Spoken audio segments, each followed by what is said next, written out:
오늘 우리가 함께 파헤쳐볼 이야기는 바로 한국의 공식 디지털 화폐, 이른바 디지털 원화입니다. 지금 한국은 이 디지털 화폐를 현실로 만들기 위해 정말 전속력으로 달리고 있는데요. 그런데 그 물밑에서는 미래돈의 통제권을 누가 가질 거냐, 이걸 두고 아주 거대한 힘겨루기가 벌어지고 있다는 사실 알고 계셨나요? 네, 맞습니다. 디지털 원화가 이제 곧 우리 곁으로 다가옵니다.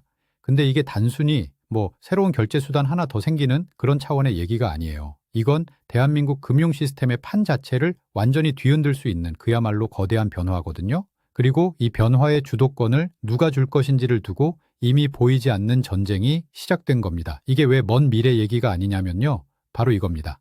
국회에서는 이번 달 안으로 정부가 최종 결론 내려라 이렇게 압박하고 있고요. 심지어 내년 1월에는 아예 법으로 딱 정해버리겠다고 계획하고 있어요. 시간이 정말 얼마 남지 않은 거죠.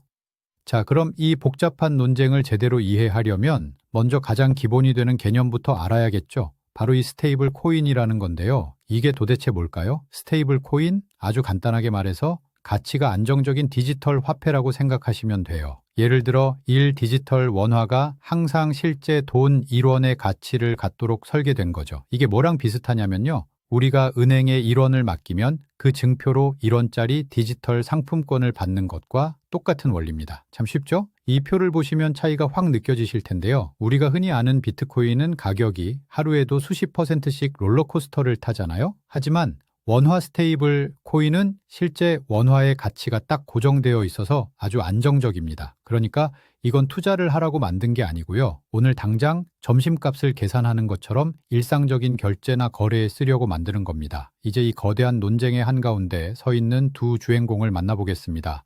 대한민국 금융 시스템을 움직이는 그야말로 막강한 힘을 가진 두 기관인데요. 이들의 생각 차이가 바로 이번 갈등의 불씨가 된 거죠. 한쪽은 중앙은행인 한국은행, 그리고 다른 한쪽은 금융규제를 총괄하는 금융위원회입니다. 한국은행은 국가경제의 안정성을 지키려는 수호자의 입장에 가깝고요. 반면에 금융위원회는 새로운 기술로 시장의 파이를 키워야 한다는 혁신의 옹호자 역할을 하고 있습니다. 정말 영화 속 한 장면 같지 않나요? 출발선부터가 완전히 다른 두 기관이 맞붙은 거죠. 그래서 이 두 기관이 진짜 정면으로 부딪히는 지점은요. 아주 간단하면서도 근본적인 질문 하나입니다. 바로 이 새로운 디지털 원화를 과연 누가 만들고 발행할 권한을 가질 것인가 하는 문제죠. 이 질문에 대한 답에 한국 금융의 미래가 걸려 있다고 해도 과언이 아닙니다. 자, 그럼 지금부터 양쪽의 주장을 한번 제대로 파헤쳐 보겠습니다. 안정성을 위한 강력한 통제냐, 아니면 성장을 위한 과감한 혁신이냐, 이 오래된 대립구도가 디지털 화폐라는 새로운 무대 위에서 펼쳐지고 있는 겁니다. 먼저 한국은행의 입장부터 보시죠. 아주 신중합니다.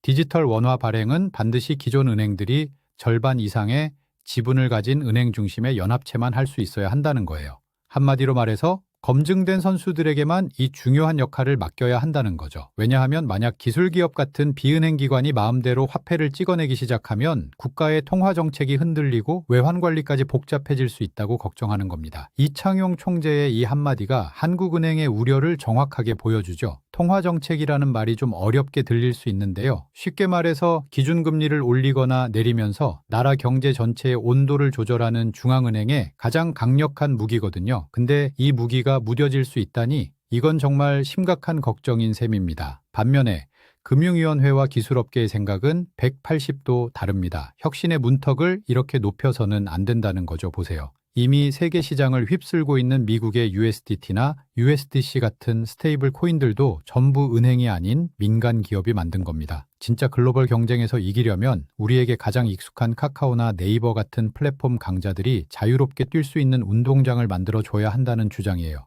강영구 교수의 말은 혁신을 외치는 쪽의 절박함을 그대로 보여주는 것 같아요. 지금 이 순간에도 미국의 기술 기업들은 저만치 앞서 달려가고 있는데 이 기회의 문이 닫히기 전에 우리가 가진 최고의 무기, 즉 수천만 명이 매일 쓰는 카카오나 네이버 같은 강력한 플랫폼을 활용해야만 글로벌 경쟁에서 살아남을 수 있다는 겁니다. 자, 이쯤 되면 이게 그냥 정부 부처끼리의 밥그릇 싸움처럼 보일 수도 있는데요. 절대 그렇지 않습니다.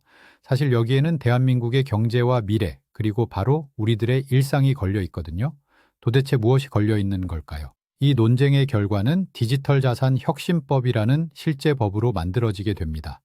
이 법이 어떻게 정해지느냐에 따라서 카카오나 네이버 같은 거대 기술 기업들이 금융의 중심부로 들어올 수 있는 문이 활짝 열릴 수도 아니면 굳게 닫혀버릴 수도 있는 거죠. 정말 많은 것들이 걸려 있습니다. 첫째, 디지털 세상에서도 원화의 힘을 지킬 수 있을지에 대한 통화 주권 문제입니다. 자칫 잘못하면 우리 경제가 달러 기반의 디지털 화폐에 종속될 수도 있거든요.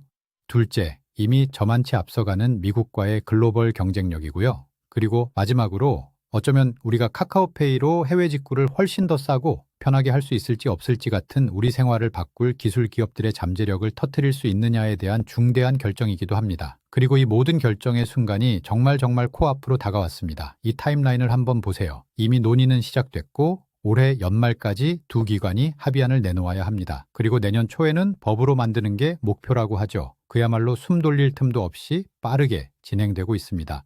결국 이 모든 거대한 논쟁은 하나의 질문으로 돌아옵니다. 한국은행이 목숨처럼 지키려는 안정성과 금융업계가 살아남기 위해 외치는 속도, 과연 한국은 이 두 마리 토끼를 모두 잡아서 전 세계가 주목하는 이 디지털 화폐 전쟁의 최종 승자가 될 수 있을까요? 그 선택의 결과가 이제 곧 우리 눈앞에 펼쳐질 겁니다.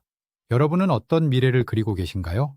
구독과 좋아요는 영상을 만드는 데 큰 힘이 됩니다. 감사합니다.